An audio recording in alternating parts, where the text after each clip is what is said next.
हमारी इस भारत भूमि में जन्म लिया, जिन्होंने हमें उस गुलामी, उस दास्ता से मुक्त कराया।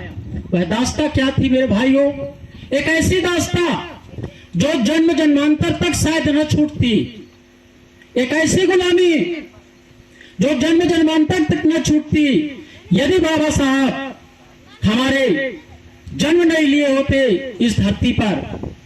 दोस्तों, इस भारत भूमि में पहले एक वर्ण व्यवस्था थी और वह वर्ण व्यवस्थाओं में हम लोग जकड़े हुए थे, जो जिसमें मात्र 4 वर्ण थे: क्षत्रिय, ब्राह्मण, शूद्र और वैश्य। ये 4 वर्ण थे साथियों। उन 4 वर्णों में शूद्र एक ऐसी जाति थी जिसे अछूत समझा जाता था। हम अछूत थे। जितने भी शूद्र थे, एसटी, एससी, ओबीसी समाज के जितने भी 7,642 जातियां थी, सारे शूद्र थे। एक दौर चल रहा था जहां पर यदि हम किसी भी देवी देवताओं की उपासना करना चाहें तो उस समय हमें देवी देवताओं की उपासना नहीं करने दिया जाता था। किनके माध्यम से? उच्च ब्राह्मणवादी व्यवस्थाओं के माध्यम से हमारे साथ एक खेल खेला जा रहा था, लेकिन उस खेल को खत्म करने के लिए एक महामानव ने जन्म लिया और उनके जन्म होते ही हमारे लिए एक संविधान की रचना होना। उनके पढ़ाई के बाद, ज्यादा समय नहीं लूंगा भैया, छोटी शब्दों में बोलूंगा। जैसे ही उन्होंने अपनी शिक्षा को प्राप्त करने के बाद भारत में आए और अपना हुंकार भरना चालू किया अपने भाइयों के लिए, एसटी, एससी, ओबीसी के लिए। एक राजतंत्र थी, एक ऐसी व्यवस्था थी, हमको धन रखने का अधिकार नहीं था, हम ये अच्छे कपड़े नहीं पहन सकते थे, हमारे सामने हमारे गले पे एक हंडा लटका था, पीछे पे एक झाड़ू थी, हमारे माताओं बहनों को स्तन ढकने का अधिकार नहीं था। ऐसी गुलामी थी। वह गुलामी जिसे अगर हम सोच सकते हैं, जिसे हम समझ सकते हैं, तो हमारी रूह कांप जाएगी। हम ऐसे गुलामियों से जकड़े हुए थे, हमारे पूर्वजों ने ऐसी गुलामियों को झेला है। धन्य है हमारा मानव जिन्होंने 26 जनवरी सन 1950 को एक कानून लेने के आया स्वतंत्र भारत में। अंग्रेजों से गुलामी के बाद हमारे देश को 200 सालों तक गुलाम रखने वाले अंग्रेजों की गुलामी के बाद एक राजतंत्र की व्यवस्था सूझी और उन्होंने कानून मंत्री बने रहने के कारण उन्होंने एक सुझाव लेकर आया। उससे पूर्व सन 1929 में एक मसौदा तैयार करने की बात कही, जहां पर एसटी, एससी, ओबीसी की बात चल रही थी और प्रारूप समिति के अध्यक्ष बने हमारे डॉक्टर भीमराव अंबेडकर जी, जो 26 जनवरी सन 1950 को संविधान लागू हुआ। उससे पहले 26 जनवरी सन 1949 को यह कानून बन चुका था, लेकिन उसे लागू नहीं करने दिया जा रहा था। उसमें समय थी, देरी थी, कुछ कानूनों को संशोधन करना था। पूरे 2 साल 11 महीने और 18 दिन में यह कानून बना, जिसके प्रारूप समिति के अध्यक्ष हमारे बाबा साहब भीमराव अंबेडकर थे। आज उन्हीं की बदौलत हम शिक्षा ग्रहण कर रहे हैं, हम स्कूल जा पा रहे हैं, हमारे बच्चे आगे बढ़ेंगे, डॉक्टर, इंजीनियर बनेंगे। हमारे सामने विधायक जी कानून का देन है, बाबा साहब जी के देन है, जो आज हमारे मरवाही विधानसभा के विधायक बने हुए हैं। नहीं, इनको भी ऐसी कोई महानता नहीं होती, ये भी उस कुर्सी में नहीं बैठ सकते थे। ऐसी जकड़ी, ऐसी गुलामी, ऐसी दास्तां। आप सोचिए कि किस तरीके से हमको ब्राह्मणवादी व्यवस्थाओं में खेला है। उस खेल को हमको जड़ के उखाड़ के फेंकना होगा साथियों। अगर हम एकजुटता के साथ एसटी, एससी, ओबीसी, माइनॉरिटी एकजुटता के साथ अपने हक के अधिकार की लड़ाई नहीं लड़ेंगे, तब तक हमारे साथ खेल होता रहेगा।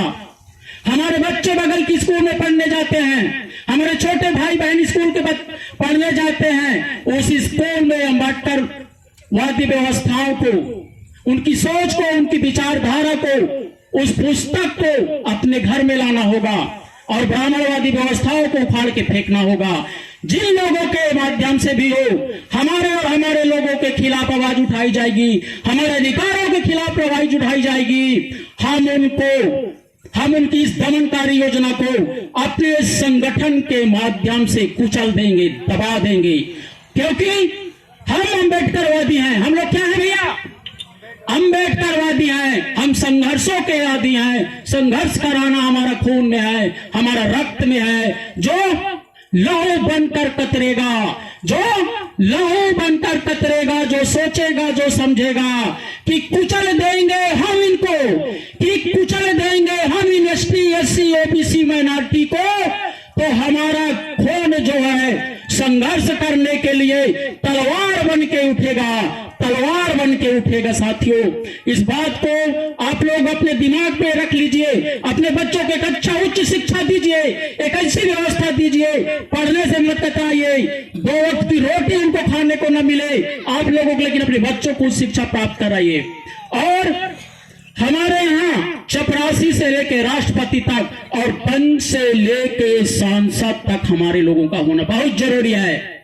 आप लोग सुनते होंगे तमाम ऐसे आपको बोलूं तो धर्माचार्यों के माध्यम से कि एक मंच में आके और अपना एक भाषण देते हैं, और भाषण में वो लोग ये भी कहते हैं हमें संसद में जाना होगा, हमें संसद में जाना होगा, हमारे अधिकारों का हनन होता है।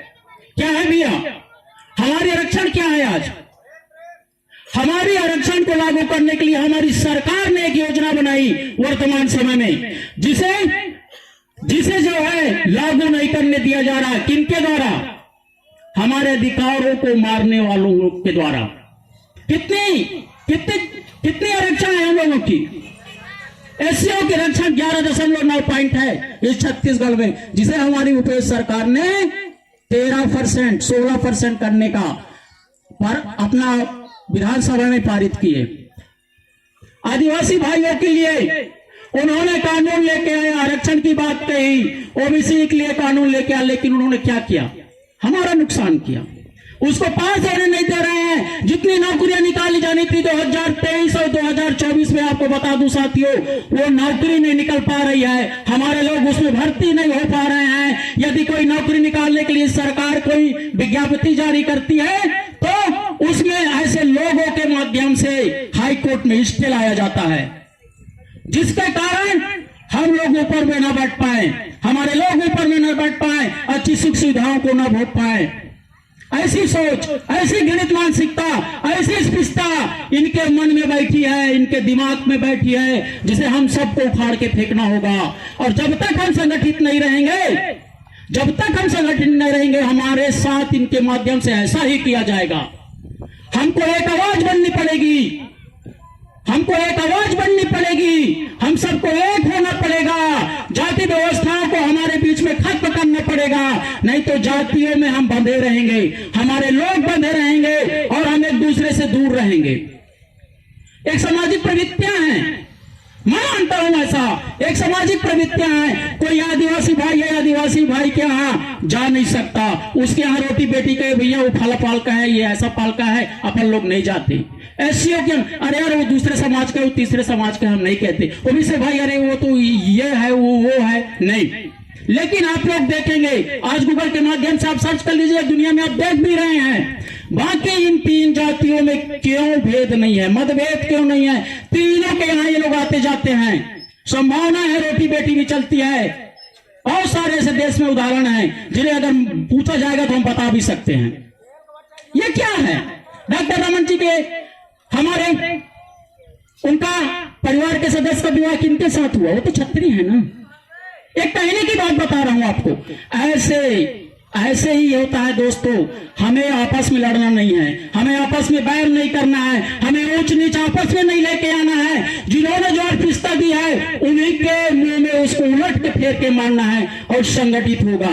और हम संगठित होंगे। आप एक वादा करिए इस मंच के माध्यम से, आने वाले समय में आने वाले पीढ़ी के लिए एक हम नया संदेश देंगे कि हम सब एक हैं, एकता के संगठन में बंधे रहेंगे, यही हमारा सूत्रधार होगा। बाबा साहब ने कहना है शिक्षित बनो, संगठित रहो और संघर्ष करो। उन्होंने एक बात और भी कही है, शिक्षित रहो, संगठित रहो, पर आंदोलन करने से मत चूको। यदि हमारे अधिकारों की हनन होती है तो हम अपने शांति व्यवस्था के माध्यम से एक आंदोलन करेंगे। किनके खिलाफ? जो हमारी व्यवस्थाओं को उजाड़ के फेंकना चाहता है, जो हमारे नौकरियों को छीनना चाहता है, जो हमारे अधिकारों को छीनना चाहता है, वो अपने लिए नए कानून लेके आते हैं, 13 रोस्टर कानून लेके आते हैं। क्या है ये 13 रोस्टर कानून? भाई हमको बता दो, 10% आरक्षण किसके लिए मांग रहे हो? बता दो किसके लिए मांग रहे हो? सुख सत्ता आप भोगो, 5000 साल से आप सुख सत्ता भोगो। 1950 से लेके आज तक 70-75 साल में आप लोगों की हवा निकल गई। वाह भाई वाह, 70-75 साल हमारे लोगों को पढ़ने को मिला, ST SC OBC के लोगों को पढ़ने को मिला, तब आपकी हवा निकल गई। हमको चाहिए, क्या चाहिए आपको? आरक्षण चाहिए। वाह, और हम लोग क्या करें? हम लोग क्या करें? घूमे आप लोगों के पीछे, भैया हमको हमारे अधिकार दे दो, नहीं आरक्षण को समाप्त करो। एकता की बात करते, जातिवाद समाप्त करने की बात ये लोग क्यों नहीं करते? जातिवाद समाप्त होना चाहिए कि नहीं होना चाहिए? भाई बताओ आप लोग। होना चाहिए ना। जातिवाद समाप्त हो, समानता की बात करें, एक मंच की बात करें, एक देश की बात करें, व्यवस्था वर्ण व्यवस्था की बात मत करें, आरक्षण खत्म करने की बात करते हैं। जब तक हमारे बाबा साहब भीमराव अंबेडकर जी का संविधान है और उनके मानने वाले जब तक इस भारत भूमि पे बने हुए हैं, आरक्षण समाप्त नहीं हो सकता। ये मेरा वादा है। आप जैसे महान क्रांतिकारी, आंदोलनकारी, जुनून व्यक्ति अगर हैं, इस देश में हैं और अपने अधिकार को जानते हैं, अपने पूर्व को जानते हैं, अपना इतिहास जानते हैं, वो इतिहास नहीं मिटने देंगे। जो अपना इतिहास नहीं जानते भैया, उसका कोई वजूद नहीं है। जिसका इतिहास नहीं होता ना, और जो नहीं जानता उसका कोई वजूद नहीं है। हमें जो है ना, इन तमाम ब्रह्मचारियों और ये झूठा धाम वालों के चक्कर में नहीं पड़ना है। अगर इनके चक्कर में पड़े रहेंगे हम लोग ना, तो धरती के किसी कोने में कुत्ते के नहीं फेंकाए रहेंगे और समाप्त हो जाएंगे। जय भीम, जय साथियों, जय भारत, जय छत्तीसगढ़। धन्यवाद आप लोगों का। हेलो।